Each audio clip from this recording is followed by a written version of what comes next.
Raju Rinku simple রান্নায় আপনাদের স্বাগত। আজকে করব এই তালের পিঠা।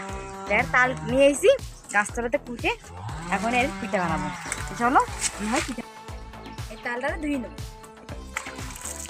যেমন কুটিয়ে আনছি না গাছতলা, ভালো মতন ধুয়ে নেব। কত বড়টা তাল, এখন এই দিয়ে হবে পিঠা।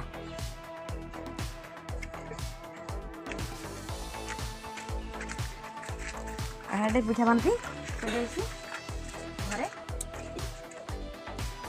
তালটা আমি ভালো মতন এরকম দিলে সরিয়ে নেব।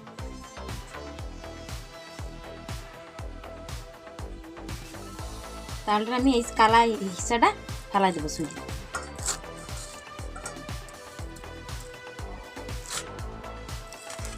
এই যে আমার তাল ছোলা হয়ে গেছে, কালা অংশ ফালাই দিছি, দেখো সুন্দর হয়েছে।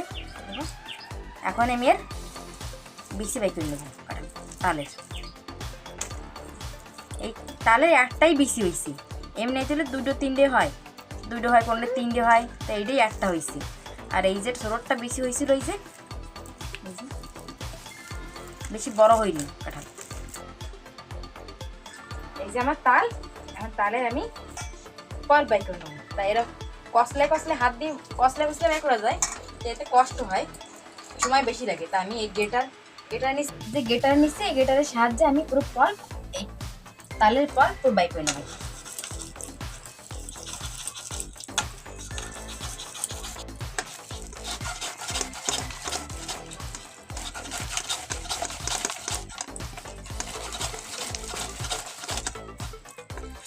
গ্রেটারের সাহায্যে গ্রেট করে এই দেখো সুন্দর তালের ফল বাইরে গেছে, অনেক সুন্দর বেরিয়েছে। এই কি হাতে কষলাইলে হয়? হাতে কষলাইলে অনেক সময় লাগে। দেখো বন্ধুরা, এই দেখো তালের বিচিতে একটুও পাল্প নাই, এই দেখো সব বাই করে নিছি, সব বাই করে নিছি। আমি বিচিটা আমি ফেলাই দিচ্ছি।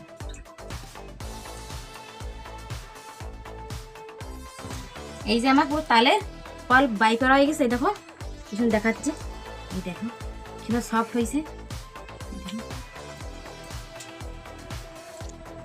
আমি এই বাটির মেজারমেন্ট করে আজকে এতে সুজি জানবো। এই যে একবার সুজি নিছি, আর এই বাটির আমি গলা বাটি নিয়ে নেব ময়দা। এখন আমি অল্প একটু লবণ দেবো। মিষ্টি বানাও আর যা বানাও, একটু লবণ না দিলে ওর স্বাদ বাড়ে না, তাই আমি একটু লবণ দিয়ে নেব। মিষ্টি না হলে পিঠায় মজা আসে না, তাই পিঠার জন্য আমি এই যে প্রায় গলা বাটি চিনি নিয়ে নিয়েছি। পিঠা খাবো মিডার লোভে, তাই এই যে মিডা নিয়েছি, দিয়ে দিচ্ছি। পুরো দেবো না, হাফ বাটি দেবো, আর হাফ বাটি রেখে দেবো। এখন আমি হাত দিয়ে ভালো মতন মাখিয়ে নেব, সব মিক্স করে নেব। এই যে আমার তালের ব্যাটার রেডি, এখন আমি ভাজে নেব পিঠা। এমন করে ছেনতে হবে। এতে আর একটু জল লাগবে, তাই আমি অল্প একটু 1 কোষ জল দিয়ে দেবো। জল দিয়ে আর একটু ছেনে নেব। এই যে আমি চুলো ধরাই কড়াই গরম করে তেল ভরা দিছি, তেলটা গরম হোক, ওদিকে আমার ব্যাটার পুরো রেডি তালের। এখন আমি এই যে আমার তালের ব্যাটার রেডি, এখন আমি কড়াইতে দিয়ে পিঠা বানাই নেব। এই যে আমার তেল গরম হয়ে গেছে, এখন আমি তালের পিঠা বানাই নেব।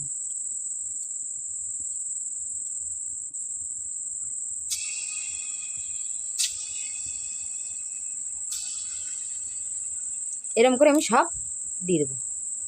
দেখো আমার তালের পিঠে দেওয়া হয়ে গেছে, এখন তেলে ভাজে নিচ্ছি। দেখো সুন্দর দেখাচ্ছে, এই দেখো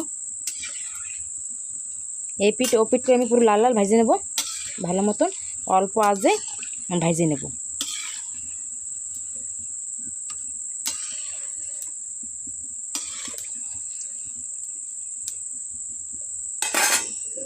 পিঠা ভাজা রেডি, এখন আমি নামাই নেব।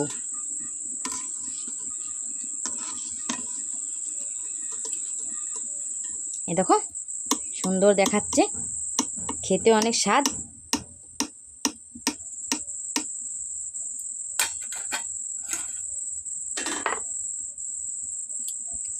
এই যে আমি নামাই নিছি, আর এই ব্যাটারগুলো দিয়ে আমি পুরো পিঠা ভাজে নেব। যে আমি আর এক খোলা ভাজে নিছি, এই দেখো কয়লাটা একটু ভাজা বেশি হয়ে গেছে, মানে আগুন বেশি হয়ে গেছে, আর এটা আগুনটা একটু কম হয়েছে, মানে সুন্দর দেখাচ্ছে। ভিতর পর্যন্ত ভাজা হয়েছে বড়িয়া, মানে সুন্দর হবে। দোসরা খোলা ভাজা হয়ে গেছে, দেখো সুন্দর ভাজা হয়েছে। এখন আমি নামাই নেব। তেলের মধ্যে ভাসতেছে, লাগতেছে গোলাপজাম ভাসতেছি, এত সুন্দর দেখাচ্ছে পিঠের কালার। এই যে আমার তালের পিঠা রেডি। এখন আমি তোমাদের খাইয়ে দেখাবো যে কেমন হয়েছে।